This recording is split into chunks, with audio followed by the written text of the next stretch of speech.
어머니, 우리가 돈이 어디 있다고 그러세요? 다 큰 어른이 그거 하나 혼자 해결 못하면 왜 살아요? 공짜로 누를 수 있는 구독과 좋아요 한 번씩 눌러주세요. 대박 행운과 함께 감동적인 사연 들려드릴게요. 여러분의 작은 행동이 제겐 큰 힘이 됩니다. 수화기 너머로 날아온 며느리의 목소리는 얼음장처럼 차가웠습니다. 제 고막을 찢고 들어와 그대로 심장에 얼음 송곳처럼 박히는 듯 했습니다.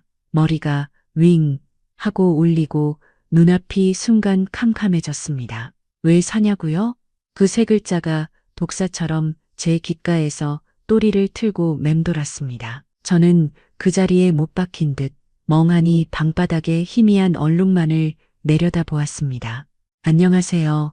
제 이름은 박영숙, 올해 나이 73입니다. 경기도 광명시의 낡은 30평대 아파트에서 10년 전 남편과 사별한 뒤 홀로 살고 있습니다. 지금부터 제가 들려드릴 이야기는 제가 평생을 바쳐 키운 제 자식들이 고작 50만 원을 아끼기 위해 제게 어떤 끔찍한 짓을 저질렀는지에 대한 참담한 기록입니다.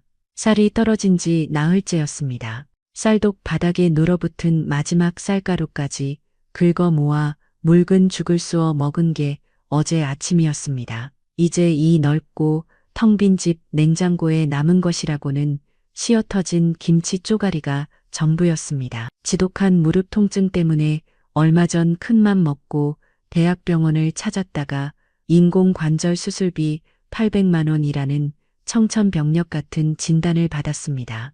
수술은커녕 당장 그날 낸 진료비와 MRI 검사비로 50만 원이 넘는 돈이 빠져나갔습니다. 다음 달 연금 45만 원이 들어올 때까지 버텨야 할 제 전 재산 80만 원이 순식간에 20만 원 남짓으로 줄어들었습니다. 당장 쌀 한 포대를 사고 며칠 뒤 내야 할 아파트 관리비 15만 원을 내고 나면 저는 다음 달까지 단돈 몇만 원으로 버텨야 할 막막한 상황이었습니다. 그래서 저는 제 73년 인생 처음으로 자식들에게 손을 벌리기로 결심했습니다. 800만 원 수술비는 감히 입도 뗄 수 없었습니다. 그저 딱 50만 원, 쌀 한 포대 사고 밀린 관리비만이라도 낼 수 있게 빌려달라고 해야겠다 마음먹었습니다. 며칠을 망설이다 대기업 부장으로 성공한 아들 김진철에게 먼저 전화를 걸었습니다. 하지만 아들은 제 말이 채 끝나기도 전에 1분 만에 핑계를 댔습니다. 엄마, 죄송해요. 요즘 애들 특목고 준비 학원비 때문에 정말 빡빡해서 그래요. 다음 달에도 좀 어려운데. 절박한 마음에 수원 광교에서 잘 산다는 딸 김진희에게도 걸었습니다. 딸도 마찬가지였습니다. 엄마, 웬일이야? 돈. 아이고, 어떡해. 나도 지금 사위 쪽 시댁 사업 자금을 급하게 도와주느라 수중에 돈이 하나도 없어. 두 자식에게 모두 거절당하고 저는 망연자실했습니다. 정말 10원 한 푼 여유가 없는 걸까? 과천이랑 광교에 그렇게 좋은 집에 살면서 50만 원이 없다고? 마지막 희망이었습니다. 아들 녀석이 바빠서 제 사정을 며느리에게 제대로 전달 못한 건 아닐까. 며느리는 같은 여자니까 이 절박함을 조금이라도 알아주지 않을까. 그런 신랍보다 가느다란 희망을 안고 저는 마지막으로 며느리에게 전화를 걸었던 겁니다. 하지만 제게 돌아온 것은 어머니, 우리가 돈이 어디 있다고 그러세요. 다 큰 어른이 그거 하나 혼자 해결 못하면 왜 살아요? 나는 끔찍하고도 잔인한 폭언이었습니다. 손에 힘이 풀리면서 낡은 스마트폰이 소나기를 빠져나가 툭 하는 둔탁한 소리를 내며 차가운 방바닥으로 떨어졌습니다. 며느리는 그 말을 마지막으로 전화를 일방적으로 끊어버렸습니다. 왜 사냐니 저는 그저 자식들을 위해 살아온 인생이었습니다. 남편과 함께 시장 좌판에서 식당 주방에서 내 젊음, 내 건강, 내 모든 것을 갈아 넣어 보석처럼 키워낸 자식들입니다. 아들 진철이 대학 등록금 대려고 남들 다 꺼리는 새벽 시장 일을 마다하지 않았습니다. 딸 진이가 시집갈 때 기죽기 싫다고 해서 시어머니가 물려주신 옷가락지와 제 결혼 반지까지 팔아 300만 원을 쥐어주며 가서 당당하게 살아라 했던 접니다. 그런데 이제 늙고 병들어 쓸모가 없어지니 고작 50만 원이 없어서 손을 벌리니 왜 사냐는 말을 들어야 하는 존재가 되어버린 겁니다. 눈물이 빗물처럼 쏟아졌습니다. 10년 전 사랑하는 남편을 앞세웠을 때보다 더 서럽고 원통한 눈물이었습니다. 차가운 방바닥에 엎드려 어린아이처럼 목 놓아 울었습니다. 벽에 걸린 남편의 영정 사진이 까만 눈동자로 그렇게 울고 있는 저를 묵묵히, 아주 묵묵히 바라보고 있었습니다.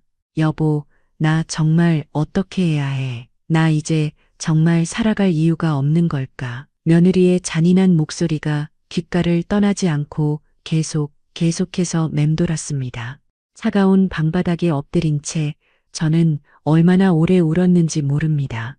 눈물이 마르고 더 이상 흘러나올 기력조차 없을 때쯤 저는 간신히 짐승 같은 흐느낌을 삼키며 몸을 일으켰습니다. 며느리의 그 잔인한 말은 제 뇌리에서 떠나지 않고 마치 고장난 축음기 바늘처럼 같은 자리를 긁어대며 제 영혼을 갉아먹고 있었습니다. 왜 살아요? 그 질문이 제게는 사형 선고나 다름없었습니다. 지난 73년의 세월, 특히 남편이 저 세상으로 떠난 후 홀로 버텨온 지난 10년의 시간은 오로지 자식들이었습니다. 아들 김진철과 딸 김진희, 그 두 아이가 제게는 살아갈 이유이자 세상의 전부였습니다. 그런데 이제 그 자식의 아내가, 제 아들의 아내가 제게 왜 사냐고 물었습니다. 아니, 그것은 질문이 아니었습니다. 이제 그만 죽으라는 서슬퍼런 협박이자 당신은 살 가치가 없는 존재라는 냉혹한 판결이었습니다. 저는 비틀거리며 일어나 벽에 걸린 남편의 영정 사진 앞으로 다가갔습니다. 사진 속 남편은 10년 전 암으로 쓰러지기 직전 마지막으로 함께 갔던 동네 뒷산에서 찍은 모습 그대로 환하게 웃고 있었습니다. 여보, 나 어떡하면 좋아? 나 정말 이대로 죽어야 해요? 우리 진철이, 우리 진이, 걔들이 나한테 어떻게 이럴 수가 있어요? 목이 메어 말이 이어지지 않았습니다. 남편의 얼굴을 손바닥으로 쓸어보았습니다. 차가운 유리 액자 너머로 남편의 따뜻했던 온기가 전해지는 듯 했습니다. 남편이 살아 있었다면 감히 며느리가 제게 이런 망발을 쏟아낼 수 있었을까요? 아니, 제가 애초에 50만 원이 없어서 이렇게 처절하게 구걸하는 일 자체가 없었을 겁니다. 남편은 저를 끔찍이도 아꼈습니다. 평생 식당 주방에서 일하는 제 손이 거칠어지는 게 안쓰럽다며 월급날이면 꼭 고무장갑과 손에 바르는 크림을 사다 주던 사람이었습니다. 영수가, 당신 고생 그만하고 이제 좀 쉬어. 내가 더 벌면 되지. 입버릇처럼 말하던 남편이었습니다. 그런 남편과 저는 자식들을 위해서라면 목숨이라도 내놓을 수 있었습니다. 우리 부부에게 자식은 신이 내린 가장 큰 축복이자 삶의 원동력이었습니다. 아들 진철이가 대학에 합격했을 때 우리는 서로를 부둥켜 안고 엉엉 울었습니다. 여보, 우리 아들이 해냈어. 우리 진철이가 대학생이래. 남편은 기쁨에 겨워 동네방네 술을 사겠다며 뛰어다녔습니다. 하지만 기쁨도 잠시, 산더미 같은 등록금 고지서가 날아왔습니다. 남편의 공장 월급과 제 식당일 수입으로는 도저히 감당할 수 없는 금액이었습니다. 남편은 내가 공장 기숙사로 들어가고 이 집을 팔아서라도 등록금을 대야지 라며 덜컥 겁나는 소리를 했습니다. 저는 그날 밤 남편 몰래 식당 사장님에게 무릎을 꿇었습니다. 사장님, 저 일 하나만 더 주시면 안 될까요? 밤에 설거지하는 거 말고 새벽에 장 보는 거라도 제가 뭐든 다 할게요. 제발요. 그렇게 저는 남들보다 4시간 일찍 새벽 시장에 나가 채소를 떼오고 낮에는 식당 주방에서 그릇을 닦고 밤에는 마감 설거지까지 도맡았습니다. 하루에 4시간도 채 자지 못했습니다. 온몸이 으스러질 것 같았고 발바닥에는 불이 나는 듯 했습니다. 하지만 저는 버텼습니다. 새벽 찬 이슬을 맞으며 리어카를 끌다가도 우리 진철이 저놈이 나중에 커서 대기업 부장이라도 되면 얼마나 좋을까 혼잣말을 하며 웃었습니다. 제 꼴은 말이 아니었습니다. 손톱 밑에는 흙대가 빠질 날이 없었고 머리에서는 늘 짬뽕 국물 냄새가 났습니다. 그래도 행복했습니다. 통장에 아들 등록금 액수가 한 푼, 두 푼 채워지는 것을 보는 것이 제 유일한 낙이었습니다. 그렇게 4년을 버텨 아들놈을 무사히 졸업시켰습니다. 그런데 지금 그 아들 김진철은 제게 뭐라고 했습니까? 어머니 죄송해요. 요즘 애들 특목고 준비 학원비 때문에 정말 빡빡해서 그래요. 자식 학원비가 없어서 50만 원을 못 주겠다는 아들의 목소리가 며느리의 폭언과 겹쳐 들려왔습니다. 제가 밤잠 안 자고 식당 주방을 3군데나 뛰어다니며 벌었던 그 피 같은 돈으로 대학을 나온 아들이 이제는 제 손주 특목고 학원비 때문에 늙은 어미의 생명줄 50만 원을 외면했습니다. 가슴속에서 무언가 뜨겁고 역겨운 것이 울컥 치밀어 올랐습니다. 배달 김진희는 또 어땠습니까? 제 결혼 반지까지 팔아 혼수를 보태줬던 그 딸은 사위 쪽 사업 자금을 도와줘서 여유가 없다고 했습니다. 자기가 기죽기 싫다고 제 유일한 패물까지 팔아 혼수를 보태줬더니 이제는 사위 사업 자금 때문에 늙은 어미 50만 원이 없다고 했습니다. 그 말이 얼마나 이기적이고 모순적인지 제 딸은 과연 알고나 있을까요? 아니, 기억이나 하고 있을까요? 여보, 내가 잘못 산 걸까요? 내가 자식들을 잘못 키운 걸까요? 남편의 영정사진을 붙들고 다시 울음이 터졌습니다. 왜 사냐는 며느리의 질문에 이제야 답을 할 수 있을 것 같았습니다. 그래, 나는 너희들을 위해 살았다. 내 인생 전부를 바쳐 너희들을 키워냈고 너희들이 내 삶의 이유였다. 그런데 이제 너희가 나를 부정하니 정말 나는 살 이유가 없는 사람이 되어버렸구나. 지독한 허무함과 배신감이 온 몸을 휘감았습니다. 저는 그날 밤 한숨도 자지 못했습니다. 며느리의 폭언은 단순한 말실수나 감정적인 분풀이가 아니었습니다. 그것은 아들 내외 그리고 딸 내외가 지난 10년 동안 나를 어떻게 생각해 왔는지 그들의 속마음을 적나라하게 드러낸 비수였습니다. 그들은 저를 어머니로 생각한 것이 아니라 언젠가는 치워야 할 짐으로 혹은 이 10억짜리 낡은 아파트를 상속받기 위해 어쩔 수 없이 견뎌내야 할 비용으로 취급해 왔던 겁니다. 50만 원. 그들의 한 끼 외식값이거나 백화점 쇼핑 한 번에 쓸 수 있는 그 돈이 늙은 어미의 생명줄보다 더 중요했던 겁니다.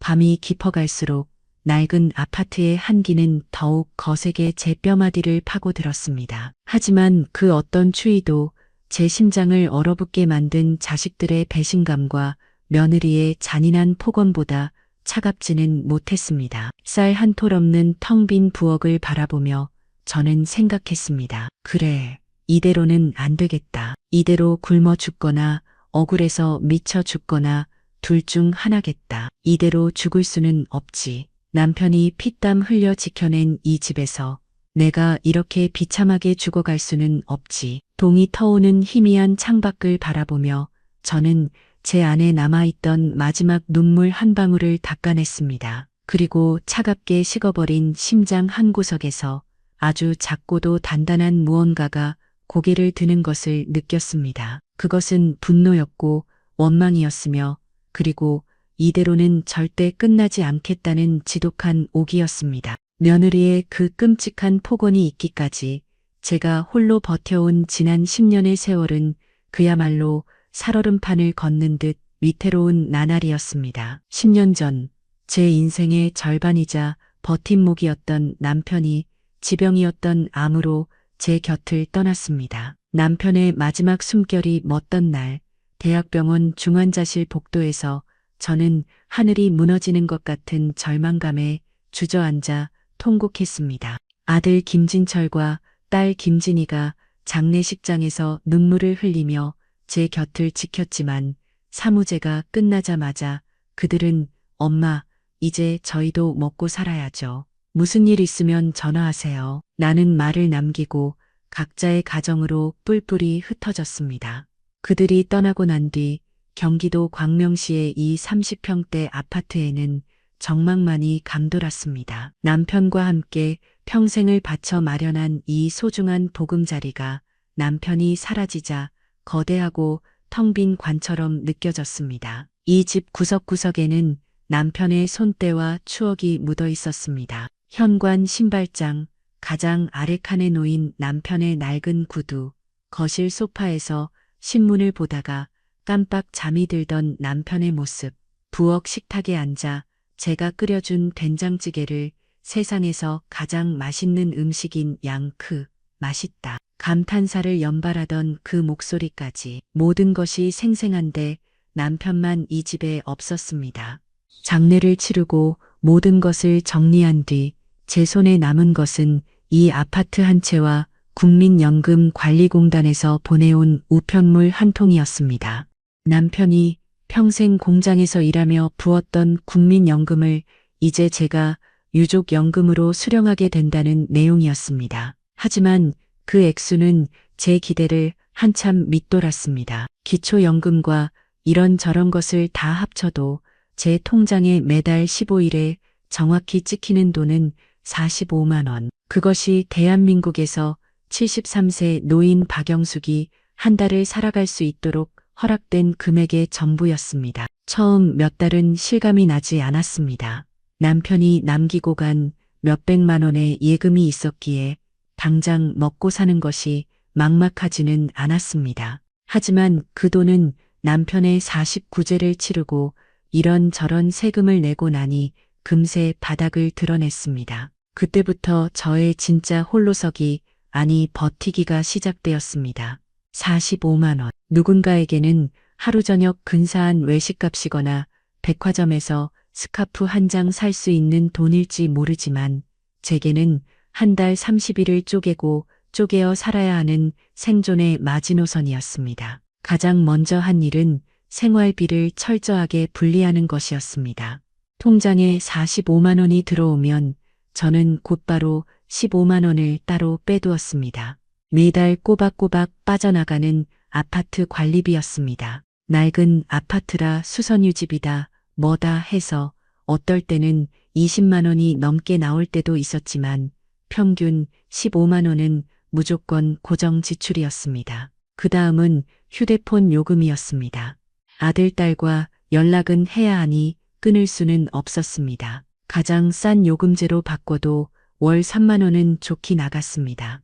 전기세, 수도세, 가스비 같은 공과금도 무시할 수 없었습니다. 여름에는 에어컨 한 번 못 켜고 겨울에는 보일러 한 번 못 틀면서 아끼고 아꼈지만 그래도 최소 5만 원은 잡아야 했습니다. 텔레비전 수신료에 자잘한 세금까지 내고 나면 제게 남는 돈은 고작 20만 원 남짓이었습니다. 이 20만 원으로 저는 한 달을 먹고 입고 아플 때 병원도 가야 했습니다. 처음에는 불가능해 보였습니다. 하지만 사람은 적응의 동물이라고 했던가요? 저는 저만의 생존 방식을 터득하기 시작했습니다. 우선 외식비라는 단어를 제 인생에서 완전히 지워버렸습니다. 삼시세끼는 무조건 집에서 제가 가진 재료 안에서 해결해야 했습니다. 장을 보는 방식도 완전히 바뀌었습니다.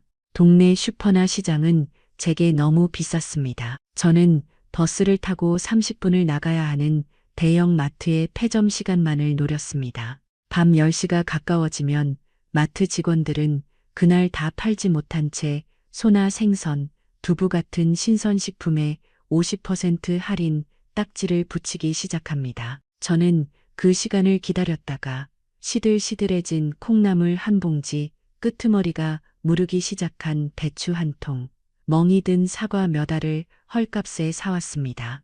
두부도 유통기한이 하루 이틀밖에 남지 않은 것들로만 골라 담았습니다. 단백질 섭취는 거의 포기 상태였습니다. 고기는 명절에 자식들이 들고 오는 선물 세트가 아니면 구경조차 하기 힘들었습니다. 그마저도 아까워서 갈비 한 대를 일주일 내내 국물만 우려 먹으며 아껴 먹었습니다. 대신 가장 값싼 영양 공급원은 계란이었습니다. 마트에서 금이 가거나 깨져서 반값에 파는 파지 계란 한 판을 와 하루에 한 알씩만 먹었습니다. 쌀도 가장 싼 정부미를 사다 먹었는데 밥을 지을 때 물을 일부러 많이 부어 진밥을 만들었습니다. 그래야 적은 쌀로도 포만감을 느낄 수 있었기 때문입니다.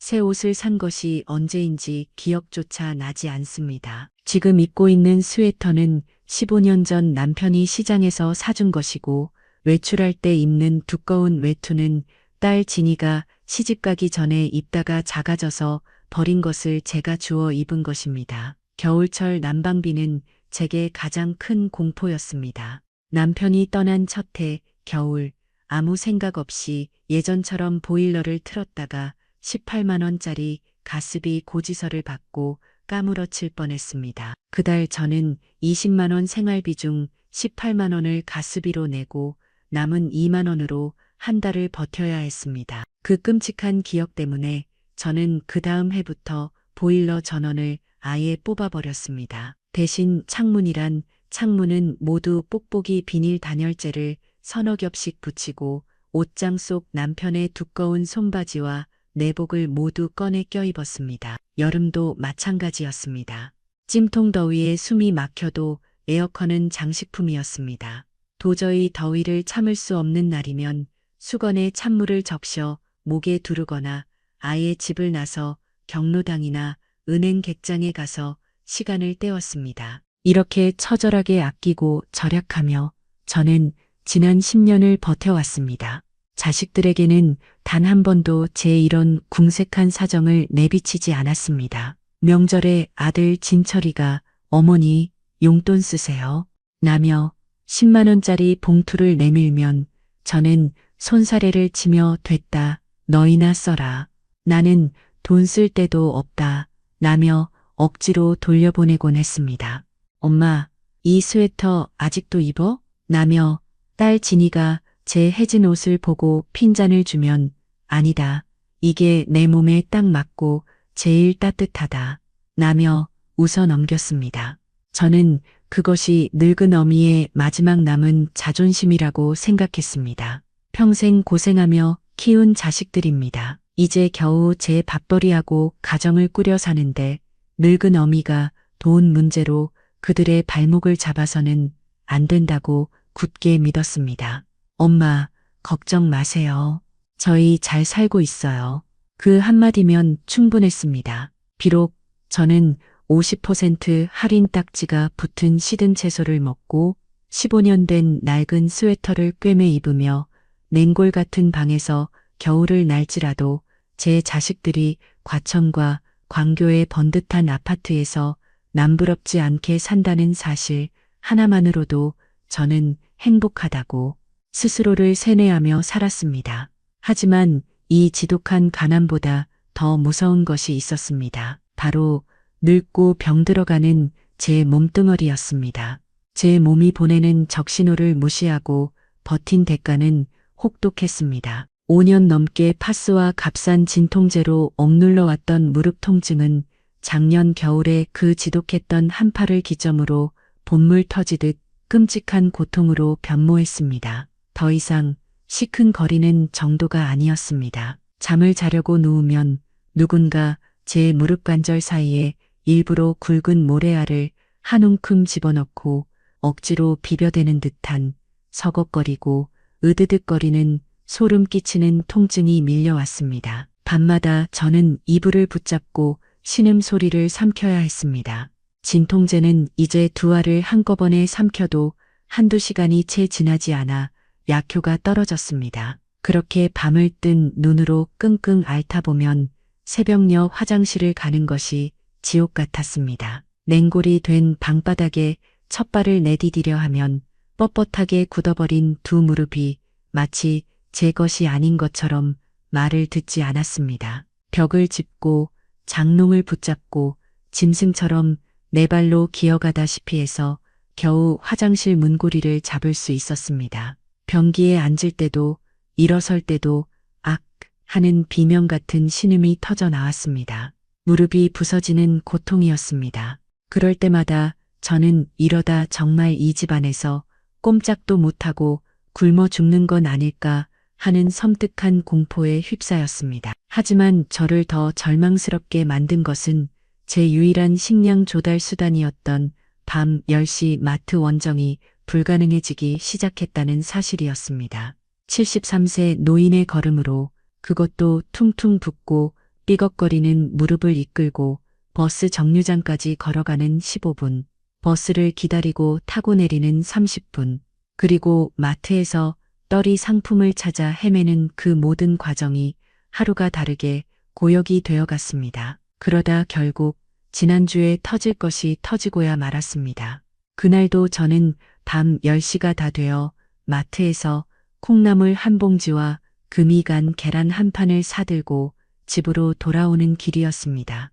떨이로 산 두부 한 모가 비닐봉지 안에서 묵직하게 흔들렸습니다. 아파트 입구에 다다랐을 때였습니다. 1층 현관으로 들어서기 위해 마지막 남은 너댓 개의 계단을 오르려던 순간이었습니다. 오른쪽 무릎에서 우두둑 하는 끔찍한 소리가 들리는가 싶더니 눈앞이 번쩍하며 제 다리가 그대로 힘없이 꺾여버렸습니다.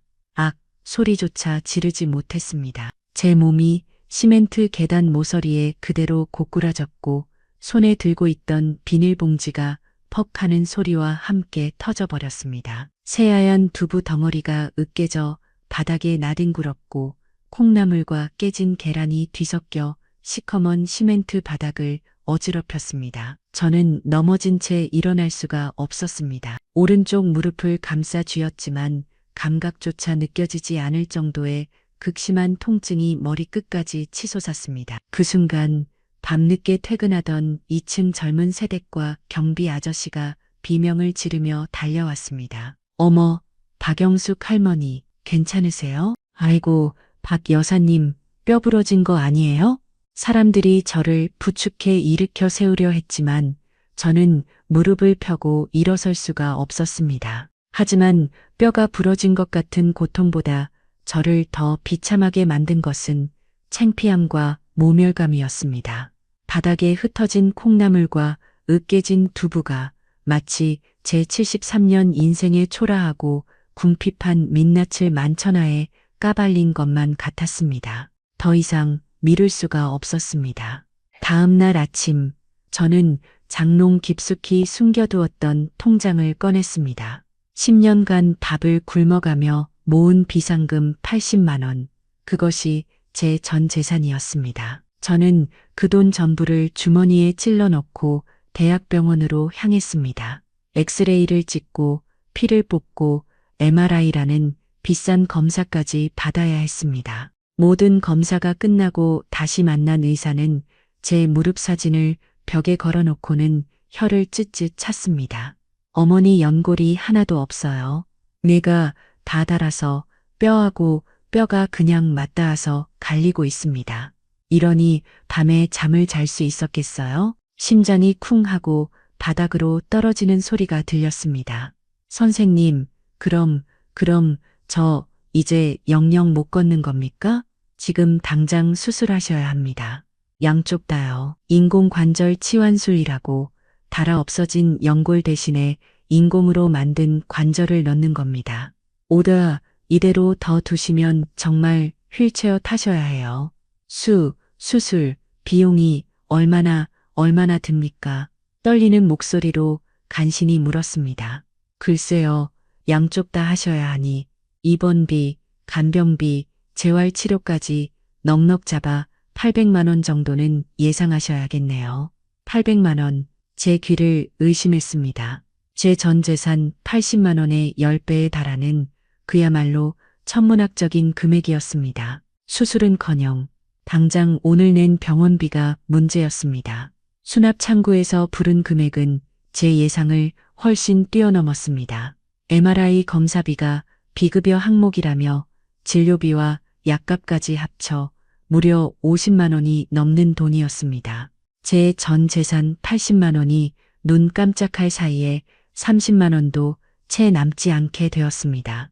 피도 터덜 병원을 나서며 저는 며칠 뒤 날아올 아파트 관리비 고지서를 떠올렸습니다. 15만 원. 그걸 내고 나면 제게 남는 돈은 10만 원 남짓이었습니다. 그 돈으로 쌀을 사고 다음 달 연금이 들어올 때까지 한 달을 버텨야 했습니다. 불가능했습니다. 집으로 돌아와 텅 비어버린 쌀독을 마주하고 섰을 때 저는 비로소 깨달았습니다. 제게 닥친 진짜 위기는 800만 원짜리 수술비가 아니었습니다. 휠체어를 타게 될지도 모른다는 먼 미래의 공포도 아니었습니다. 제게 닥친 재앙은 당장 내일 먹을 쌀이 없다는 것, 당장 며칠 뒤 내일 관리비가 없다는 이 잔인한 현실이었습니다. 그때 제 73년 인생에서 단 한 번도 떠올려 보지 않았던 마지막 선택지, 바로 자식들에게 손을 벌리는 것 외에는 아무런 방법도 남아있지 않다는 것을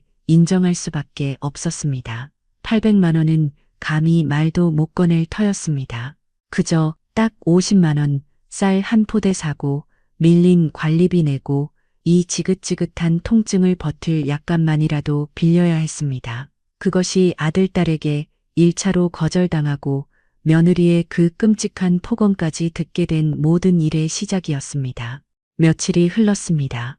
며느리의 그 끔찍한 폭언은 그날 밤 제 심장을 헤집어 놓은 뒤에도 사라지지 않고 밥알 대신 뱃속에 들어앉은 독처럼 제 속을 쓰리게 했습니다. 쌀독은 여전히 비어 있었고 제 통장 잔고는 대학병원에서 쓴 50여만 원을 제외하고 20만 원 남짓이 위태롭게 남아 있었습니다. 당장 며칠 뒤면 15만 원의 관리비가 빠져나갈 터였습니다. 쌀을 사지 않으면 굶어 죽을 판이고 관리비를 내지 못하면 이 추운 겨울에 전기가 끊길지도 모를 노릇이었습니다. 저는 왜 사냐는 며느리의 말을 애써 잊으려 했습니다. 그래, 며느리는 남이다. 내 뱃속으로 낳은 자식은 아니지. 아들 녀석이 바빠서 제 마누라 교육을 단단히 못 시킨 탓이겠지. 그렇게 스스로를 위로했습니다. 며느리는 제 사정을 몰라서 철이 없어서 그런 막말을 했을 거라고 어떻게든 믿고 싶었습니다. 하지만 제 뱃속으로 낳은 아들 김진철과 딸 김진희는 다를 것이라고 제발 다르기를 바랐습니다. 그들은 제 절박한 사정을 듣고도 학원비 때문에 사위 사업 자금 때문에 50만 원을 못 주겠다고 했습니다. 저는 그들의 말을 믿어야 했습니다. 믿을 수밖에 없었습니다. 과천에서 특목고 준비시키려면 돈이 억만금 깨지는 것이 요즘 세상이라고 텔레비전에서도 떠들썩하게 나오지 않았습니까? 수원 광교에서 남부럽지 않게 살려면 사위 사업도 잘 되어야 하니 그럴 수 있다고 늙은 어미가 이해해야 한다고 스스로를 다독였습니다. 그래, 며느리는 막말을 했지만 아들과 딸은 적어도 사정이 있어서 그런 것이다. 늙은 내가 그들의 사정을 헤아리지 못하고 돈 타령부터 한 것이 잘못이다. 그렇게 며칠을 버텼습니다. 하지만 굶주림은 늙은이의 마지막 남은 이성마저 갉아먹었습니다. 쌀독 바닥에 눌어붙은 마지막 쌀가루까지 긁어모아 쑥 묽은 죽 한 그릇으로 이틀을 버텼습니다. 이제는 정말 물과 씨어 터진 김치 국물이 전부였습니다. 지독한 무릎 통증은 진통제 약효가 떨어질 때마다 저승사자처럼 저를 찾아와 고문했습니다. 이대로는 안 됐습니다. 며느리에게는 왜 사냐는 끔찍한 소리를 들었지만 아들에게, 내 핏줄인 아들에게 다시 한번 매달려보는 수밖에 없었습니다. 떨리는 손으로 아들 김진철의 번호를 다시 눌렀습니다. 특목고 학원비 때문에 빡빡하다는 말이 귓가에 맴돌았지만 지금은 그런 것을 따질 때가 아니었습니다. 이 진철아, 제발 50만 원이 아니면 30만 원이라도, 아니 쌀 한 포대값 10만 원이라도 제발. 속으로 애타게 빌며 신호음이 가기를 기다렸습니다. 뚜뚜 한참 만에야 아들 녀석이 전화를 받았습니다. 여보세요. 아, 진철이냐? 나 엄마다. 아지, 엄마, 왜요? 저 지금 바쁜데 회의 들어가야 해서. 이아글의 목소리는 지난번 통화 때보다 한층 더 귀찮음이 묻어났습니다.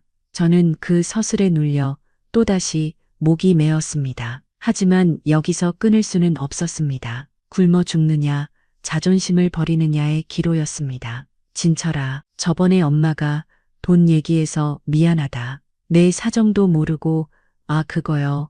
말했잖아요. 엄마, 저 지금 정말 힘들다고요. 애들 학원비가, 안다, 알아. 그런데 진철아, 엄마가 정말 힘들어서 그래. 쌀이 떨어져서 밥을 굶은지 나흘째다. 제 목소리가 처절하게 떨려 나왔습니다. 그리고 관리비도 당장 내일 모레까지 내야 하는데 병원비로 돈을 다 써서 정말 10원 한 푼이 없어. 진철아, 50만 원은 바라지도 않을게. 딱 30만 원, 아니 20만 원이라도 제발. 수화기 너머로 아들의 깊은 한숨 소리가 들려왔습니다. 그 한숨이 제 가슴을 천 갈래 만 갈래 찢어놓는 것 같았습니다. 자식에게 짐이 되는 늙은 어미가 되었다는 사실이 뼈저리게 아파왔습니다. 엄마, 진짜 왜 그러세요? 저번에 안 된다고 말씀드렸잖아요. 진철아, 엄마가 평생 너한테 이런 부탁한 적 없잖니. 이번 한 번만, 엄마가 다음 달 연금 타면, 엄마, 아들이 제 말을 거칠게 끊었습니다. 제가 지금 20만 원, 30만 원이 없어서 이러는 줄 아세요? 지금 그 돈 보내드리면 엄마 다음 달에도 또 전화하실 거잖아요? 그 다음 달에도 또 그럴 거고 저보고 어쩌라고요? 아니야. 진철아, 정말 이번 한 번 저희도 힘들어요. 엄마는 과천 사는 제가 돈 그냥 쓸어 담는 줄 아세요? 아파트 대출 이자만 한 달에 얼마고 애들 학원비는 또 어떻고요. 큰애 특목고반 이번에 들어가면서 특별 관리비로만 300만 원이 넘게 나갔어요. 저도 죽을 맛이라고요. 아들의 목소리는 짜증과 분노로 가득 차 있었습니다. 300만 원. 늙은 어미가 굶어 죽어가는 이 순간에도 손주 녀석 학원비로는 300만 원을 쓰고 있었던 겁니다. 저는 그 말에 아무 대꾸도 할 수 없었습니다. 아들의 논리 앞에서 밥 굶는 늙은 어미의 절박함은 그저 대쓰는 것에 불과했습니다. 그리고 솔직히 엄마가 돈 쓸 일이 뭐가 있으세요? 집도 있으시겠다. 연금도 꼬박꼬박 나오시겠다. 다른 노인들보다 형편 나으신 거잖아요. 그냥 좀 아껴 쓰시면 되잖아요. 반찬값 좀 줄이시고 전기세, 난방비 그런 거 아끼시면 아껴 쓰라고? 기가 막혀서 말이 나오지 않았습니다. 이미 10년째 냉골에서 손바지를 껴입고 50% 할인하는 시든 채소로 연명하는 제게 무엇을 더 아끼라는 말입니까? 제 이런 사정을 아들은 단 한 번도 알려고 한 적이 없었던 겁니다. 진철아, 엄마 무릎 아파서 병원 갔다고 했잖아. 수술해야 한대. 800만 원. 거 보세요. 또 그 소리 하실 줄 알았지. 800만 원요? 엄마, 저 그 돈 없어요. 그 돈 있으면 우리 애 유학을 보내죠. 그러니까 애초에 몸 관리 좀 잘 하시지 그랬어요. 그렇게 식당일 무리하게 하실 때부터 제가 알아봤다니까. 아들은 제 고통을 탓했습니다. 제 젊은 날, 바로 그 아들놈 대학 등록금을 벌기 위해 새벽 시장과 식당 주방을 누비며 망가뜨린 무릎이라는 사실은 까맣게 잊어버린 모양이었습니다. 아니, 잊은 것이 아니라 애써 외면하는 것이겠지요.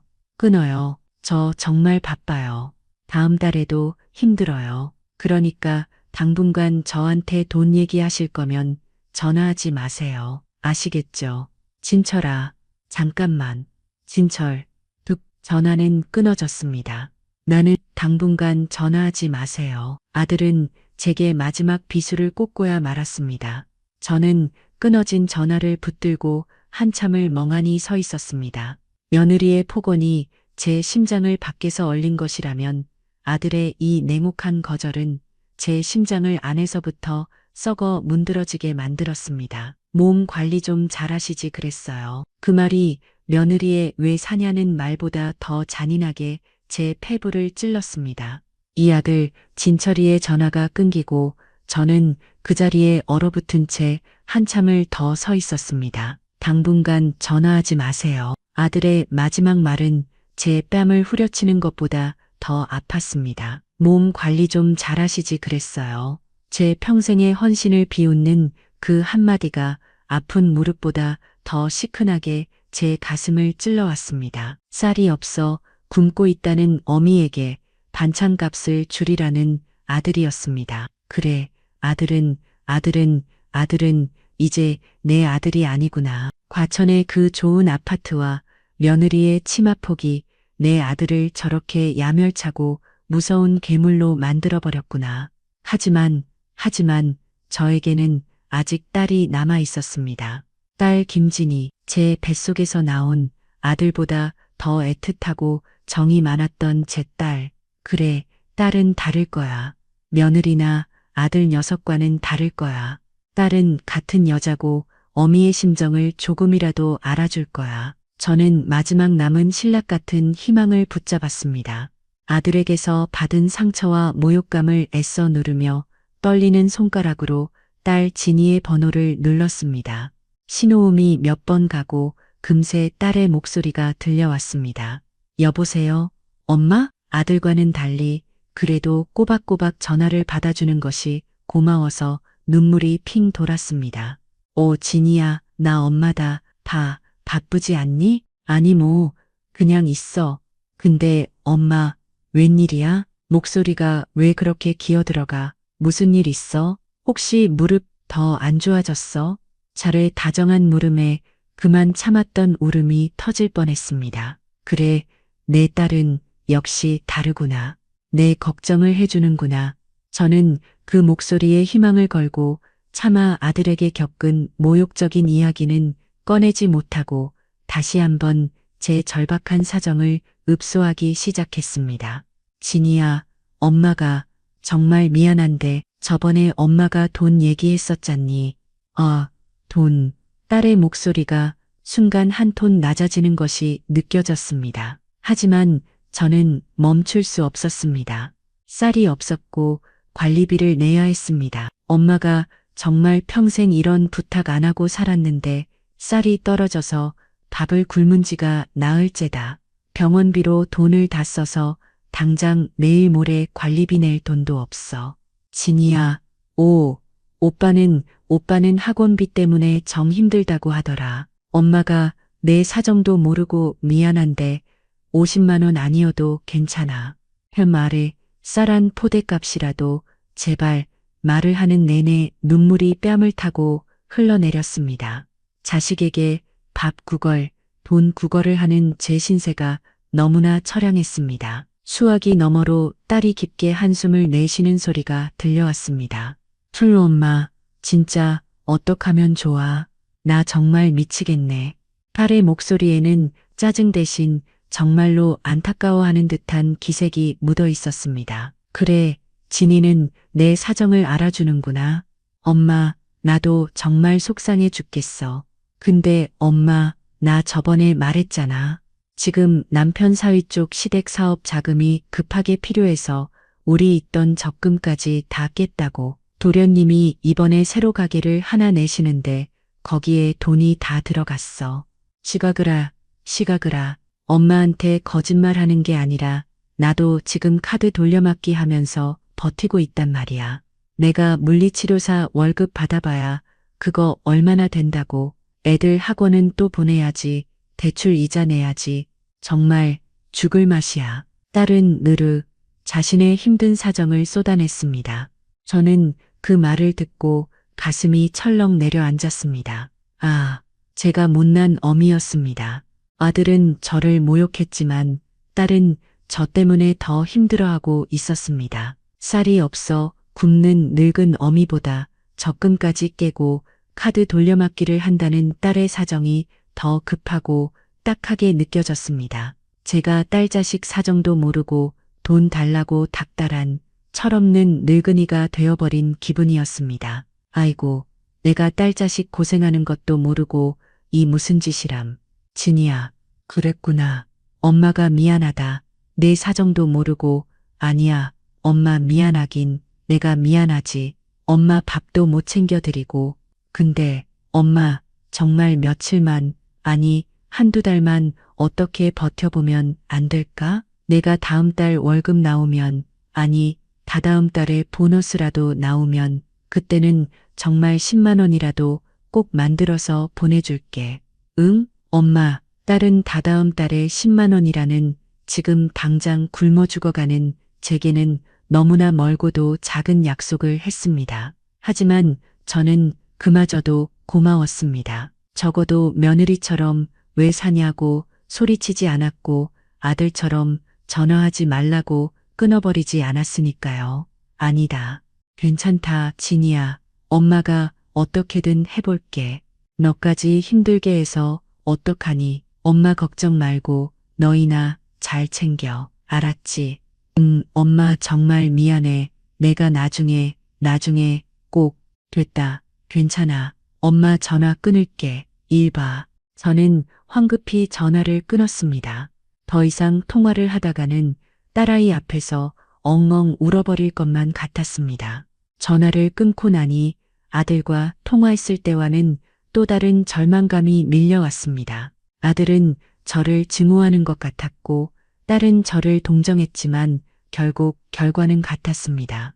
돈을 줄 수 없다. 저는 이제 완벽하게 혼자였습니다. 며느리, 아들, 그리고 마지막 희망이었던 딸에게까지 저는 짐이거나 부담이었습니다. 쌀독은 여전히 비어 있었고 무릎은 여전히 아파왔습니다. 그리고 제 마음은 자식들의 그 어떤 거절보다도 더 차갑고 단단하게 얼어붙기 시작했습니다. 그래, 자식이라고 다 소용없구나. 내 뱃속으로 나왔어도 저들 살기 바쁘면 늙은 어미가 굶어 죽든 말든 상관이 없는 거였어. 텅 빈 방 안, 시계 초침 소리만 유난히 크게 들려왔습니다. 저는 그 자리에 한참을 서 있었습니다.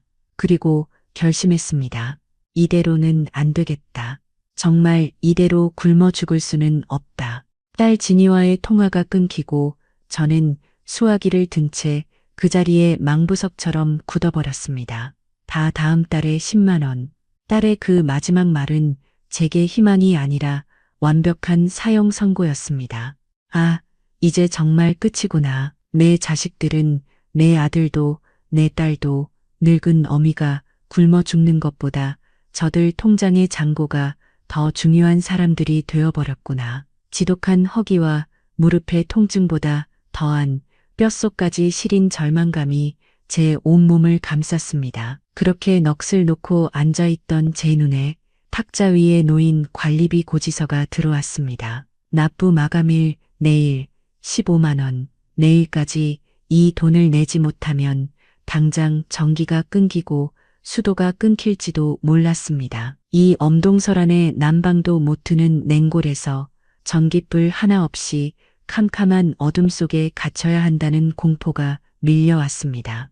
굶어 죽거나 얼어 죽거나 저는 어느 쪽이든 이 집에서 비참하게 죽음을 맞이할 운명이었습니다. 그 순간 저는 제 안에 남아있던 마지막 한 줌의 이성마저 놓아버렸습니다. 안 된다.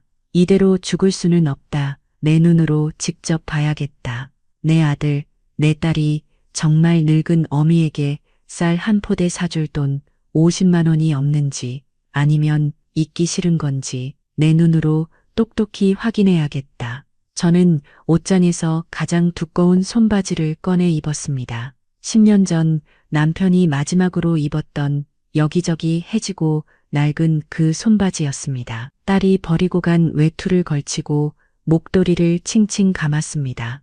그리고 며칠 전 병원에서 받아온 진통제를 평소 먹던 양의 2배인 내 알을 한꺼번에 입에 털어 넣었습니다. 물 한 모금 없이 깡으로 삼킨 약이 식도를 긁으며 내려갔습니다. 마지막으로 현관 구석에 세워져 있던 낡은 등산용 지팡이를 집어들었습니다. 남편이 살아생전 쓰던 것이었습니다. 여보, 나 좀 도와줘요. 나 지금 내 새끼들한테 밥 구걸하러 가요. 나 쓰러지지 않게 힘 좀 줘요. 남편의 영정 사진을 향해 중얼거리며 저는 이를 악물고 집을 나섰습니다. 아파트 계단을 내려가는 것은 그야말로 고문이었습니다. 지팡이에 온 체중을 실어도 한 발 한 발 내디딜 때마다 무릎 관절에서 우두둑 뼈가 갈리는 소리가 들리는 듯 했습니다. 4층에서 1층까지 내려오는데 20분이 넘게 걸렸습니다. 온몸은 이미 식은 땀으로 흠뻑 젖어 있었습니다. 저는 버스를 타고 아들 김진철이 사는 과천으로 향했습니다. 버스가 덜컹거릴 때마다 무릎이 부서지는 듯한 통증이 밀려왔지만 저는 입술을 깨물며 참았습니다. 진철아, 엄마가 간다. 네가 특목고 학원비 때문에 300만 원을 썼다는 그 집 얼마나 대단하길래 어미 밥값 50만 원은 없는 건지 내 두 눈으로 보러 간다. 1시간 반이 넘게 걸려 겨우 아들 녀석이 사는 과천의 신도시 아파트 단지에 도착했습니다. 휘황찬란했습니다. 제가 사는 낡은 아파트와는 비교도 안 될 만큼 높고 번쩍이는 새 건물들이었습니다. 1층 로비부터 비밀번호를 눌러야 들어갈 수 있는 제가 사는 곳과는 다른 세상이었습니다. 저는 경비실에 쭈뼛거리며 다가가 저 최503동 박영숙이라고 하는데요. 아들, 아니 703호 김진철 부장 만나러 왔는데요. 라고 말했습니다. 경비원은 저의 초라한 행색을 위아래로 훑어보더니 귀찮다는 듯이 인터폰을 연결해 주었습니다. 딩동, 신호가 가고 곧 며느리의 날카로운 목소리가 스피커를 찍고 흘러나왔습니다. 누구세요? 제 심장이 쿵 내려앉았습니다. 며칠 전 제게 왜 사냐고 소리쳤던 바로 그 목소리였습니다. 나다, 엄마다, 어머니, 어머니, 웬일이세요?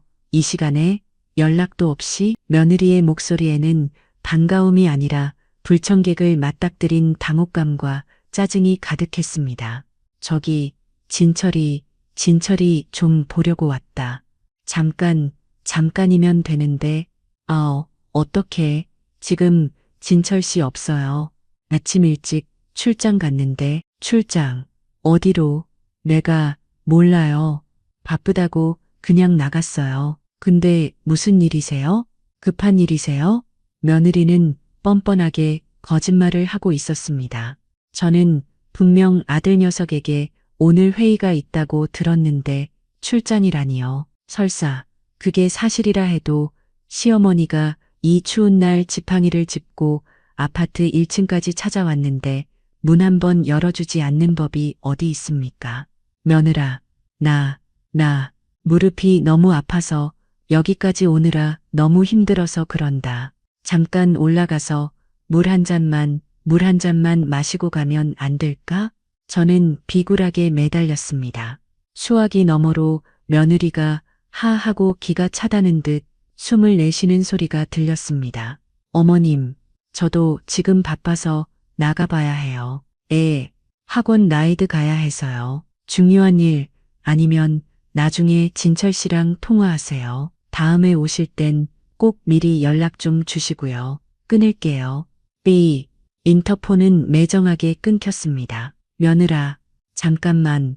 저의 절박한 외침은 차가운 로비에 공허하게 울렸습니다. 경비원이 저를 이상한 사람 혹은 귀찮은 사람 보듯 힐끔거렸습니다. 저는 그 시선을 견딜 수가 없었습니다. 아들 집 현관문도 아닌 아파트 공동 현관문 1층 로비에서 저는 완벽하게 문전박대를 당한 겁니다.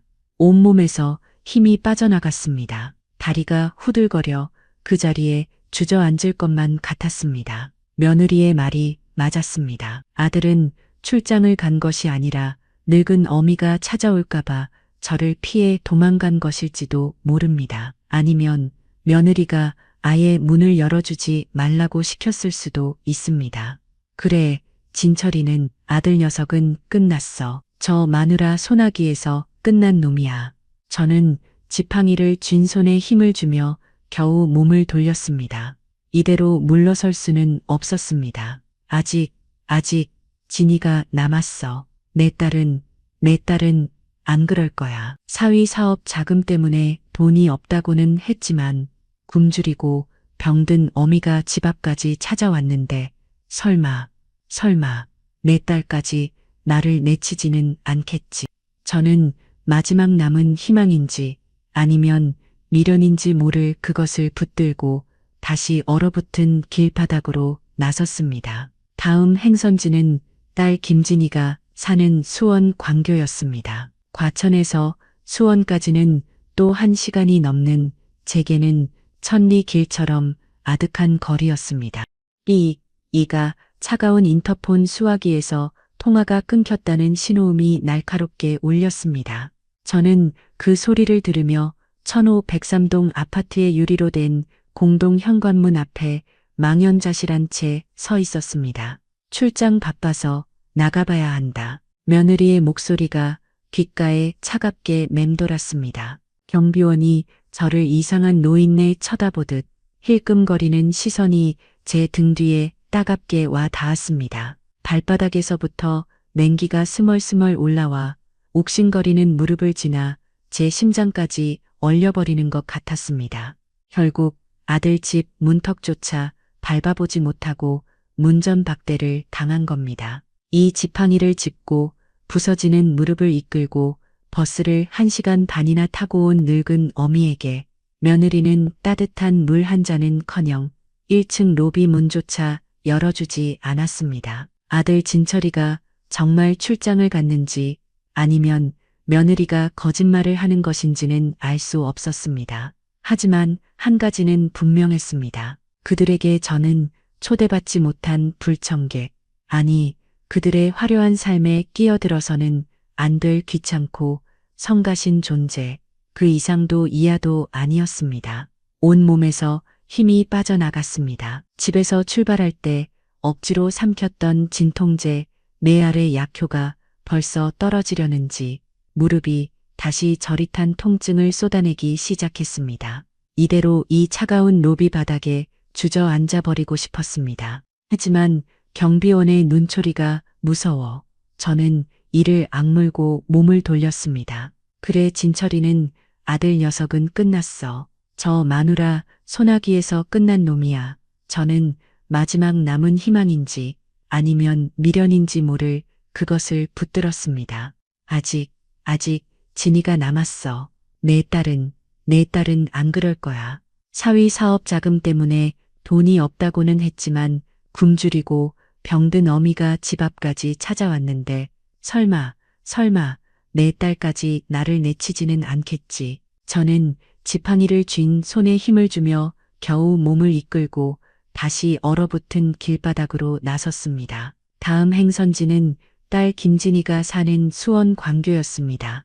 하지만 제 발길은 버스 정류장으로 향하다가 이내 멈추고 말았습니다. 아니다. 광교까지 갈 힘이 없어.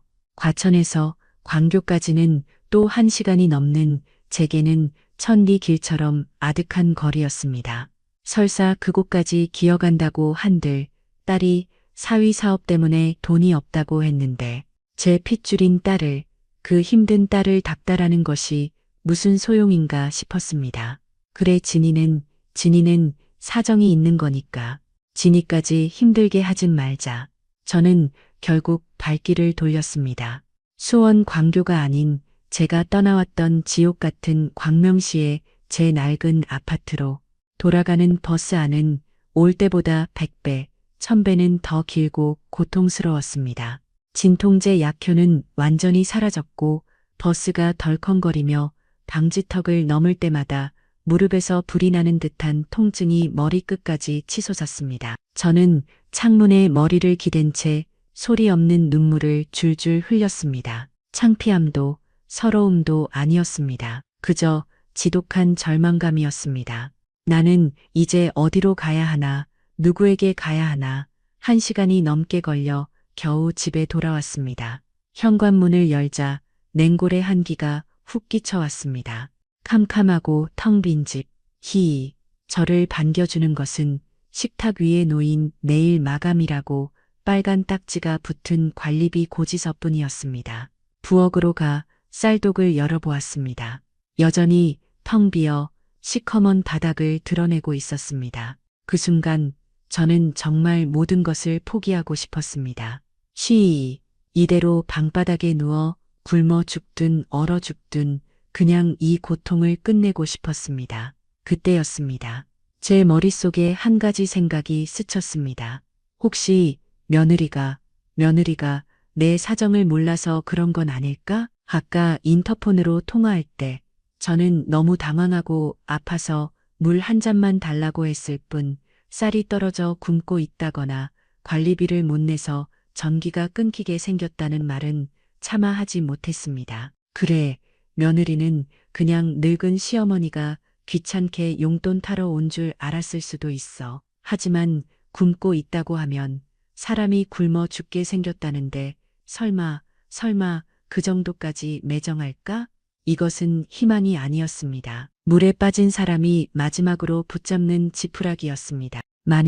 만약 이 전화마저 안 된다면 그때는 정말 끝이다. 저는 떨리는 손으로 바닥에 떨어져 있던 스마트폰을 집어들었습니다. 그리고 며칠 전 제게 왜 사냐고 했던 바로 그 며느리의 번호를 다시 눌렀습니다. 신호음이 두어 번 가고 며느리가 전화를 받았습니다. 어머니, 왜 또 전화하셨어요? 저 지금 애 학원 데려다주고 와서 바쁘다고 했잖아요. 며느리의 목소리는 이미 잔뜩 날이 서 있었습니다. 하지만 저는 물러설 곳이 없었습니다. 며느라, 제발 내 말 좀 들어줘. 나 정말 죽을 것 같아서 그래. 무슨 일이신데요? 또 내가 쌀이 떨어져서 밥을 굶은 지가 나흘째다. 정말이야. 그리고 관리비 15만 원을 내일까지 못 내면 이 겨울에 전기가 끊긴다고 한단다. 며느라, 나 좀 살려줘. 800만 원 수술비 달라는 거 아니야. 50만 원, 아니, 당장 관리비 낼 15만 원하고 쌀 한 포대값 20만 원이라도 제발. 저는 전화기를 붙들고 짐승처럼 울부짖었습니다.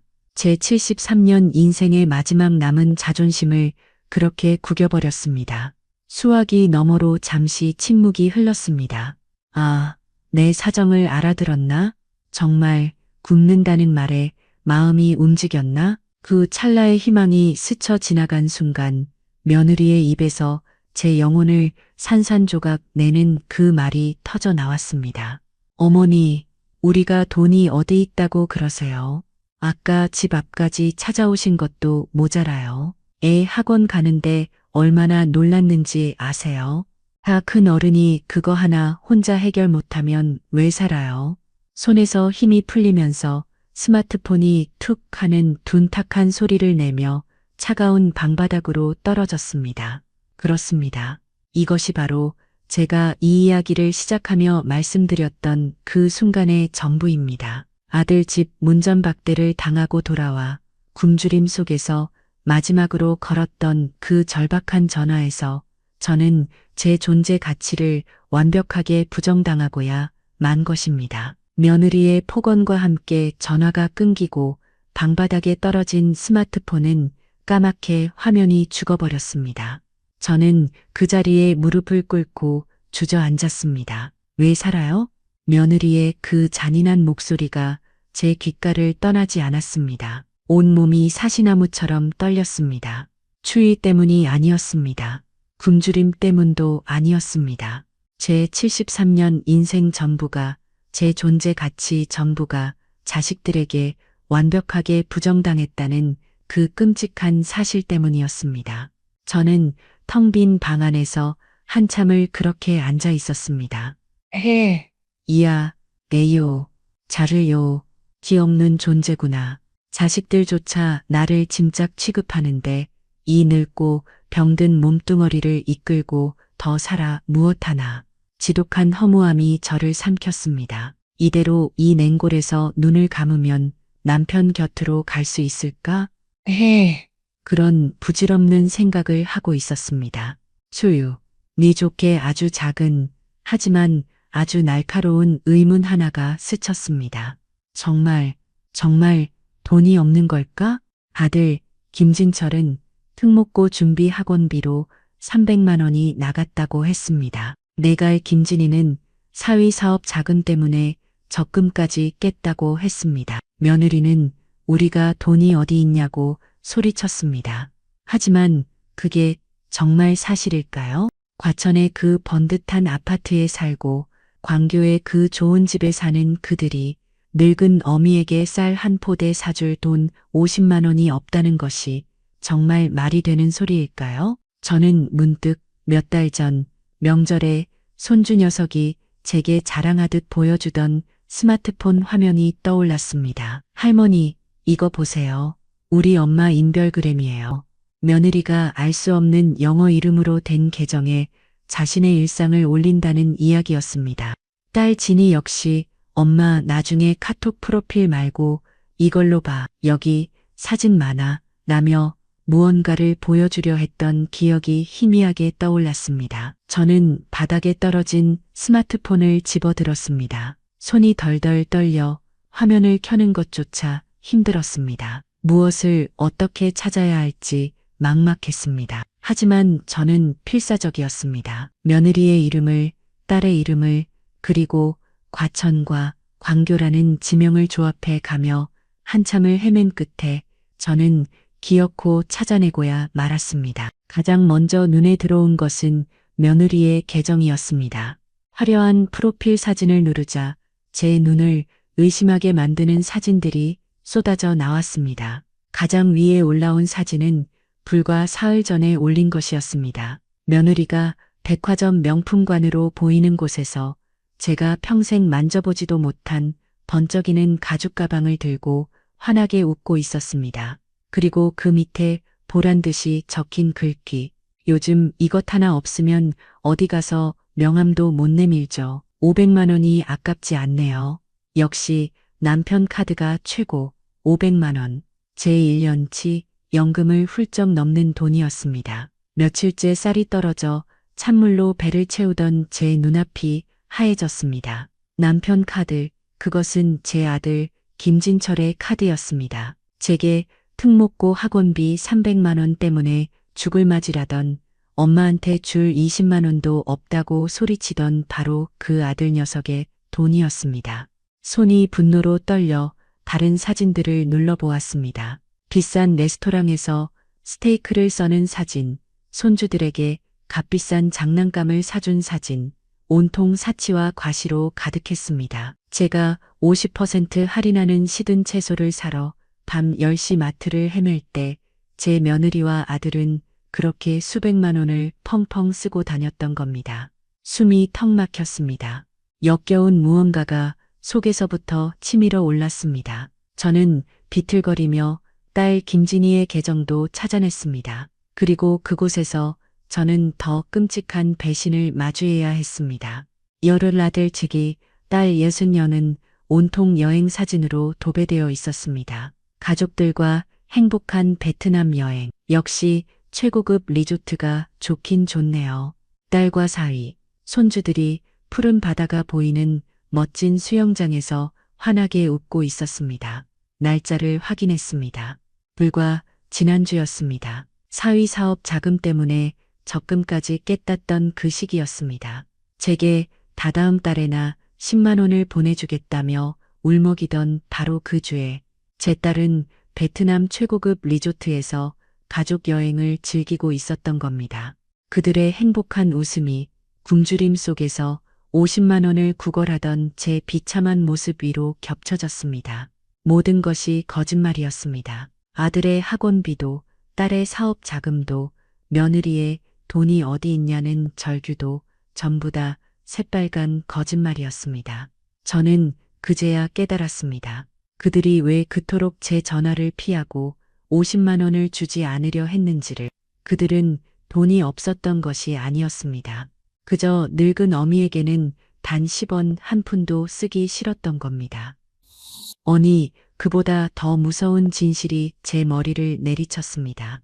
그들은 제가 하루빨리 죽기를 바라고 있었던 겁니다. 그래야 이 집, 제가 살고 있는 이 10억 원짜리 광명 아파트가 온전히 자신들의 차지가 될 테니까요.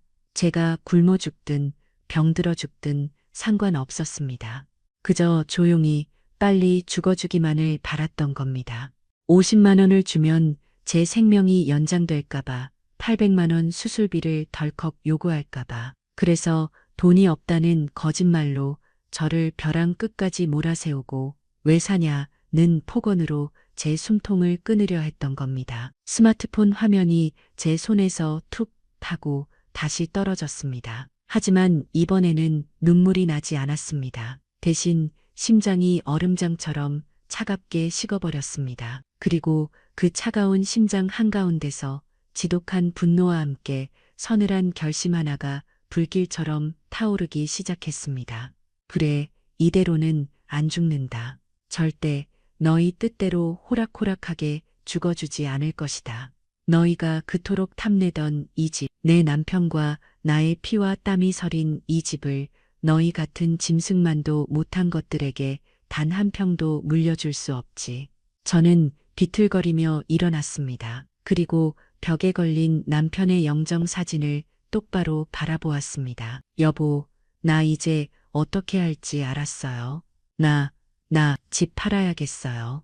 당신과 내가 평생 일군 이 집, 저것들한테 뺏기지 않을 거예요. 남편의 영정 사진 앞에서 집을 팔겠다고 다짐한 순간 제 안의 모든 눈물과 미련이 거짓말처럼 사라졌습니다. 엘사녀, 매사녀는 며느리의 물음에 대한 답을 찾았습니다. 그래, 살아야겠다. 너희 같은 짐승만도 못한 것들에게 내 남편의 피와 땀이 밴 이 집을 빼앗기지 않기 위해서라도 나는 살아야겠다. 이것은 단순한 분노가 아니었습니다. 제 73년 인생의 마지막 존엄을 지키기 위한 저 박영숙의 생존 투쟁이었습니다. 하지만 결심만으로는 당장의 굶주림과 추위를 해결할 수 없었습니다. 식탁 위에는 여전히 내일 마감이라는 붉은 글씨의 관리비 고지서가 저를 노려보고 있었습니다. 통장에는 20만 원 남짓한 돈이 남아 있었습니다. 저는 더 이상 자식들에게 구걸하지 않기로 했습니다. 아니, 구걸할 자식조차 이제 제게는 없었습니다. 저는 지팡이를 짚고 비틀거리며 현관을 나섰습니다. 은행으로 가 통장에 남은 20만 원 중 15만 원을 정확히 인출했습니다. 그리고 곧장 아파트 관리사무소로 가 밀린 관리비를 수납했습니다. 어휴, 박 여사님, 마감일 딱 맞춰 오셨네. 내일 못 내셨으면 전기 끊길 뻔했어요. 직원의 말에 저는 아무 대꾸도 하지 않았습니다. 이제 이 집에서 전기가 끊길 일은 없을 겁니다. 내가 내 손으로 이 집을 떠날 것이니까요. 수중에 남은 돈은 5만 원이었습니다. 저는 그 돈을 들고 동네 마트로 향했습니다. 쌀 5kg짜리 가장 싼 것 한 포대와 라면 5개 묶음 하나, 그리고 계란 한 판을 샀습니다. 집이 팔리고 이 모든 것이 정리될 때까지 저는 이것으로 버텨야 했습니다. 집에 돌아와 쌀 한 줌을 씻어 밥을 안 쳤습니다. 치익 하고 밥솥에서 김이 오르는 소리가 며칠 만에 이 텅 빈 집에 온기를 불어넣는 듯 했습니다. 그날 밤 저는 나흘 만에 처음으로 따뜻한 쌀밥에 김치를 얹어 먹었습니다. 눈물이 쏟아질 것 같았지만 참았습니다. 울기에는 앞으로 해야 할 일이 너무나도 많았습니다. 밥을 먹고 나니 기운이 났습니다. 망가진 무릎의 통증도 조금은 견딜만해졌습니다. 다음 날 아침, 저는 동이 트자마자 집을 나섰습니다. 어제 먹은 밥심으로 그리고 도끼 하나로 버티며 아파트 상가 1층에 있는 부동산 문을 열었습니다. 어르신, 어서 오세요. 집 보러 오셨어요? 젊은 중개인이 깍듯하게 인사했습니다. 저는 그의 책상 앞에 뚜벅뚜벅 걸어가 지팡이를 내려놓고 말했습니다. 아니요, 집 팔러 왔어요. 이 아파트 703호, 내 집이요. 제 말에 중개인의 눈이 동그래졌습니다. 703호요. 박영숙 어르신 댁이요? 갑자기 왜 무슨 일 있으세요? 그는 제가 이 아파트에서 30년 가까이 산 터줏대감인 것을 알고 있었습니다. 사정이 생겼소. 이 집 팔아야겠어요. 가장 빨리 팔아주시오. 가장 빨리요. 요즘 시세가 그래도 10억은 넉넉히 받으시는데 천천히 내놓으시면 연요. 저는 중개인의 말을 단호하게 잘랐습니다. 시세 10억이면 9억 5천에 내놓으시오. 아니, 9억에도 줬소. 무조건 한 달 안에 잔금까지 다 치를 수 있는 사람으로 찾아주시오. 금매요. 금매. 제 단호한 태도에 중개인은 무언가 심상치 않은 일이 벌어졌음을 직감한 듯 했습니다. 그는 조심스럽게 물었습니다. 저, 어르신, 자제분들, 아드님, 따님하고는 상의가 다 되신 거죠? 나중에 괜히 말 나오면 곤란해지니까 그 말이 제 가슴에 다시 불을 질렀습니다. 자제분들, 내 집이요. 내 남편이랑 내가 평생 피땀 흘려 장만하고 내 이름 박영숙 석자로 똑똑히 등기 이전까지 마친 내 집이라고요. 내 생명줄을 내가 팔겠다는데 누구랑 상의를 한단 말이오? 자식들은 내겐 그런 거 없어. 상의할 사람 아무도 없으니 제일 빨리 사겠다는 사람만 데려오시오. 제 기세에 눌린 중개인은 아내, 알겠습니다 어르신. 명예 확인됐으면 문제 없죠. 요즘 이 평수금매 찾으시는 분들 많아서 금방 연락 올 겁니다. 라며 서둘러 매물 서류를 작성했습니다. 부동산을 나온 저는 곧장 은행으로 향했습니다.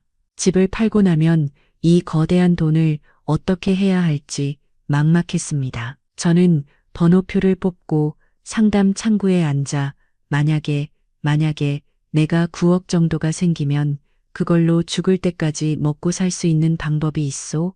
라고 물었습니다. 은행 직원은 저를 잠시 이상하게 쳐다보더니 이내 전문가용 미소를 지으며 여러 가지 상품을 설명했습니다. 그리고 그중 제 귀에 정확히 꽂힌 것이 있었습니다. 어르신 같은 경우에는 즉시 연금보험이라는 게 가장 좋습니다. 5억 정도를 한 번에 맡기시면 그 다음 달부터 바로 매달 250만 원씩 평생 돌아가실 때까지 연금처럼 받으시는 거예요. 물가 상승률도 반영되고요.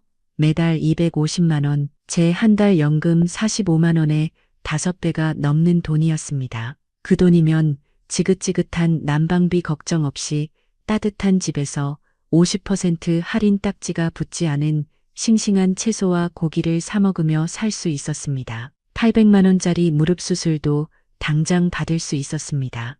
그럼 9억 5천에서 5억은 그걸로 하고 남은 4억 5천은 혹시 모를 병원비나 목돈 쓰실 일을 대비해서 안전한 예금으로 넣어두시면 완벽하죠. 계획이 섰습니다. 머릿속이 환해졌습니다. 살 수 있겠다. 아니, 아주 잘 살 수 있겠다. 집으로 돌아오는 길, 저는 난생 처음으로 희망이라는 것을 느꼈습니다. 그리고 그날 저녁, 부동산에서 전화가 왔습니다. 어르신, 집 보겠다는 분이 줄을 섰어요. 내일 당장 3팀이나 옵니다. 일은 생각보다 훨씬 빠르게 진행되었습니다. 집을 보러 온 사람들은 낡긴 했지만 볕이 잘 들고 구조가 좋다며 마음에 들어 했습니다. 그리고 무엇보다 시세보다 싼 금매라는 점이 매력적이었습니다. 불과 사흘 만에 당장 계약하겠다는 사람이 나타났고 저는 그 길로 부동산에 다시 나가 도장을 찍었습니다. 계약금 1억 원이 제 통장에 즉시 입금되었습니다. 저는 그 돈의 일부를 들고 곧장 강원도 양양으로 가는 버스에 올랐습니다.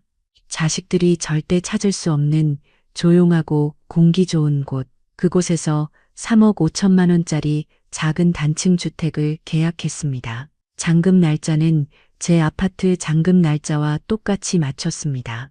집으로 돌아와 저는 마지막 정리를 시작했습니다. 자식들의 흔적이 담긴 낡은 앨범, 손주들의 베넷 저고리, 아들의 상장, 딸의 편지, 그 모든 것을 망설임 없이 쓰레기 봉투에 담아버렸습니다. 그것들은 더 이상 제 추억이 아니라 제게 왜 사냐고 물었던 배신의 증거물일 뿐이었습니다. 마지막으로 남편의 영정사진과 제 옷까지 몇 벌만 작은 가방에 챙겼습니다. 한 달 뒤 약속한 잔금날, 저는 부동산에서 매수인과 만나 모든 서류 처리를 마쳤습니다. 제 통장에는 9억 5천만 원이라는 평생 만져본 적 없는 거대한 숫자가 찍혔습니다. 저는 그 길로 은행에 가 5억 원은 즉시 연금보험에 3억 5천만 원은 양양주택 잔금으로 이체했습니다. 남은 1억 원은 비상금 및 수술비 통장으로 따로 묶었습니다. 모든 것을 마친 저는 휴대폰 가게로 가 쓰던 번호를 해지하고 새 번호로 바꿨습니다. 자식들은 이제 그 어떤 방법으로도 제게 연락할 수 없을 겁니다. 광명시를 떠나는 마지막 날, 저는 터미널로 향하는 버스 창밖으로 제가 30년을 살았던 낡은 아파트를 바라보았습니다. 시원섭섭하거나 슬프지 않았습니다. 그저 끝났다. 그리고 이제 다시 시작이다. 라는 생각뿐이었습니다. 양양으로 향하는 버스가 출발했을 때 저는 비로소 지난 10년간 저를 짓눌렀던 모든 짐을 내려놓은 듯 깊은 숨을 내쉴 수 있었습니다. 양양에 도착한 첫날, 저는 새집 거실의 넓은 창문으로 쏟아지는 눈부신 햇살을 보며 한참을 그 자리에 서 있었습니다. 광명의 그 낡고 어둡고 냉골이었던 아파트와는 모든 것이 달랐습니다. 따뜻하고 조용하고 평화로웠습니다. 저는 짐을 풀자마자 남편의 영정사진을 거실 가장 볕이 잘 드는 곳에 모셨습니다. 여보, 여기가 우리 새집이에요. 이제 아무 걱정 없이 누구 눈치도 안 보고 우리 편하게 살아요. 사진 속 남편이 10년 만에 처음으로 제게 편안하게 웃어주는 것 같았습니다. 제가 양양에 와서 가장 먼저 한 일은 지난 73년간 단 한 번도 제대로 돌보지 못했던 제 자신을 돌보는 것이었습니다. 저는 집을 팔고 비상금으로 따로 빼두었던 1억 원 통장을 들고 이 근방에서 가장 큰 병원의 정형외과를 찾아갔습니다. 의사는 제 무릎 엑스레이와 MRI 사진을 보더니 혀를 찼습니다. 어머니, 어떻게 이 지경이 될 때까지 참고 사셨어요. 당장 수술하셔야 합니다. 10억이 생긴 제게 800만 원이라는 수술비는 더 이상 공포의 대상이 아니었습니다. 저는 망설임 없이 수술대에 올랐습니다. 양쪽 무릎에 번쩍이는 새 인공관절을 넣는 대수술이었습니다. 재활치료는 지옥처럼 고통스러웠습니다. 갓난아이가 걸음마를 떼듯 한 발 한 발 내디딜 때마다 온몸이 비명을 질렀습니다. 하지만 저는 이를 악물고 버텼습니다. 며느리의 왜 사냐는 그 끔찍한 목소리, 아들의 몸 관리 좀 잘하시지 라는 그 비정한 비난을 떠올리며 하루에 1000걸음, 2000걸음을 걸었습니다. 그래, 나는 살아야 한다. 이렇게 내 두 다리로 튼튼하게 땅을 딛고 서서 너희들 없이도, 아니, 너희들보다 훨씬 더 보란듯이 잘 살아야 한다. 석 달이 지났습니다. 저는 지팡이 없이도 마당을 거뜬히 걸어 다닐 수 있게 되었습니다. 매달 15일 제 새 통장에는 250만 원이라는 든든한 연금이 어김없이 들어왔습니다. 저는 난생 처음으로 돈 걱정 없이 장을 봤습니다. 50% 할인 딱지가 붙은 시든 채소가 아니라 아침에 갓 들어온 가장 싱싱하고 좋은 한우와 제철 과일을 골라 담았습니다. 겨울에는 보일러를 25도로 펑펑 틀어놓고 따뜻한 방 안에서 두꺼운 손바지 대신 가벼운 잠옷을 입고 두 다리를 뻗고 잤습니다. 10년 만에 처음 겪어보는 호사였습니다. 동네 경로당에도 나가기 시작했습니다. 처음에는 낯설었지만 이웃 할머니들은 텃세 없이 저를 반겨주었습니다. 새로 이사 오신 분이 참 곱네. 자식들은 다 서울에 두고 혼자 오셨어. 자식들요? 그런 거 없어요. 저 그냥 속 편하게 혼자 삽니다. 제 덤덤한 말에 할머니들은 더 캐묻지 않고 그저 고개를 끄덕여 주었습니다. 우리는 함께 화투를 치고 봄에는 시냇가에서 나무를 뜯고 가을에는 산에서 밤을 주우며 금세 친자매처럼 가까워졌습니다. 집 마당에는 작은 텃밭을 일구기 시작했습니다. 상추와 고추, 깻잎을 심고 매일 아침 물을 주며 파릇하게 돋아나는 새싹을 보는 것이 제 새로운 낙이 되었습니다. 그렇게 광명에서의 끔찍했던 기억이 흉터는 남았지만 통증은 사라진 상처처럼 희미해져갈 무렵이었습니다. 양양에서 두 번째 따뜻한 봄을 맞이하던 어느 화창한 주말 오후였습니다. 텃밭에서 갓 단 싱싱한 상추를 씻어 저녁을 준비하려는데 쾅, 쾅, 쾅, 쾅 조용하던 시골집 대문이 부서져라 누군가 거칠게 두드려댔습니다. 누구세요? 저는 의아해하며 마당으로 나갔습니다. 대문 앞에는 낯선 검은색 고급 승용차 한 대가 먼지를 풀풀 날리며 서 있었습니다. 그리고 그 차에서 내린 두 사람의 모습을 본 순간 제 심장이 쿵 하고 바닥으로 떨어졌습니다. 1년 넘게 제 기억 속에서 완전히 지워버렸던 아들 김진철과 딸 김진희였습니다. 그들은 귀신이라도 본 듯한 얼굴로 건강하게 두 다리로 떡 버티고 서 있는 저를 노려보고 있었습니다. 어떻게 여길 제 말이 채 끝나기도 전에 아들 진철이가 악에 바친 목소리로 저를 향해 소리쳤습니다. 엄마, 여기서 지금 뭐 하는 거야? 우리한테 말 한마디 없이 집을 팔고 잠적해? 엄마, 지금 제정신이야? 1년 만에 만난 아들의 첫 마디는 늙은 어미에 대한 안부가 아닌 자신의 재산을 잃어버린 자의 원망과 분노였습니다. 제정신이냐고? 내가 그 뻔뻔하고 악에 바친 질문에 저는 1년 만에 처음으로 실소를 터뜨렸습니다. 제정신이 아니었던 것은 밥 굶는 늙은 어미를 둔 채 500만 원짜리 가방을 사고 베트남 여행을 다니던 바로 너희들이 아니었을까요? 아들 녀석이 씩씩거리고 있는 틈을 타 딸 김진희가 앞으로 나섰습니다. 그 애의 얼굴은 걱정이 아닌 분노와 탐욕으로 일그러져 있었습니다. 엄마, 어떻게 우리한테 이럴 수 있어? 그 집, 그 광명집이 어떻게 엄마 혼자 집이야? 그건 아빠랑 우리 모두의 집이었잖아. 우리가 나중에 상속받을 엄연히 우리 재산이었다고. 그걸 상의도 없이 팔아? 우리 재산, 상속, 드디어 녀석들의 본심이 튀어나왔습니다. 저는 텃밭에서 묻은 흙을 툭툭 털어내며 지팡이 없이도 꼿꼿하게 편 허리로 두 녀석을 정면으로 마주 보았습니다. 1년 전 50만 원이 없어 울며 매달리던 그 초라한 박영숙은 이제 없었습니다. 내 재산이다. 제 목소리는 낮고 차분했지만 쇠처럼 단단했습니다. 내 남편과 내가 피땀 흘려 마련했고 남편이 죽은 뒤 내 이름 석자로 상속받은 온전한 내 재산이야. 너희들이 말하는 그 상속이라는 건 내가 숨이 붙어있는 동안에는 10원 한 푼도 너희들 것이 아니라는 뜻이기도 하지. 엄마, 지금 말장난해? 아들 진철이가 다시 소리쳤습니다. 말장난은 너희가 했지. 저는 차가운 눈으로 아들을 쏘아보았습니다. 내가 쌀이 떨어져 나흘을 굶고 무릎이 망가져 걷지도 못하는데 50만 원이 없어서 전화를 했을 때 특목고 학원비 300만 원 때문에 죽을 맛도 일하던 게 너 아니었니? 아들의 얼굴이 하얗게 질렸습니다. 저는 시선을 딸에게로 돌렸습니다.